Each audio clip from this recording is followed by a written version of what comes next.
গতকালকে তিনটি নৃশংস ঘটনা, আপনি মিটফোর্ডের ঘটনা বললেন, এছাড়াও মিটফোর্ড ছাড়াও কিন্তু খুলনাতে একটি ঘটনা ঘটেছে, যেখানে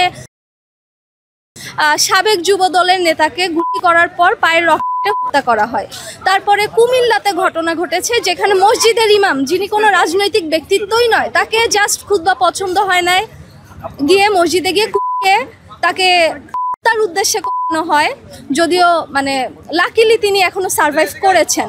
এই যে এই ঘটনাগুলো আমাদের কি ইঙ্গিত করে?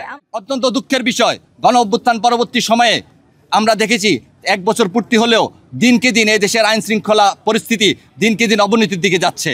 যেই দলেরই হোক আর যত হেডামি হোক, বাংলাদেশে আর কোনো হেডামের রাজনীতি চলবে না। হেডাম প্রদর্শনের রাজনীতি করলে সেই হেডামের প্রতি উত্তর দেওয়া হবে। বাংলাদেশ জাতীয়তাবাদী ছাত্র দল হেডামের রাজনীতি বিশ্বাস করে না। বাংলাদেশ জাতীয়তাবাদী ছাত্র দল সবসময় সাধারণ শিক্ষার্থীদের অধিকার এবং বাংলাদেশের মানুষের অধিকার নিয়ে কথা বলবে, কোনো প্রকার অন্যায় অনিয়মের বিরুদ্ধে রুখে দাঁড়াবে। আমাদের ভাই হত্যার বিচার, বেসরকারি বিশ্ববিদ্যালয়ে হওয়া পারভেজ হত্যার বিচার, যেগুলো করতে আসলে ইন্টারিম সরকার ব্যর্থ হয়েছে। তো আমরা চাই বিচারহীনতার সংস্কৃতি যাতে ভেঙে যায়, রুখে যায়, এগুলো যেন দেশ থেকে দূর হয়ে যায় এবং বিচারের সিস্টেমটা যাতে আবার নতুন করে চালু হয়। রাজপথে আন্দোলন সংগ্রাম করেছে, রক্ত দিয়েছে, রাজপথে ছিল এবং আগামীতেও বাংলাদেশ জাতীয়তাবাদী ছাত্র দল সকল অন্যায়ের বিরুদ্ধে কথা বলবে।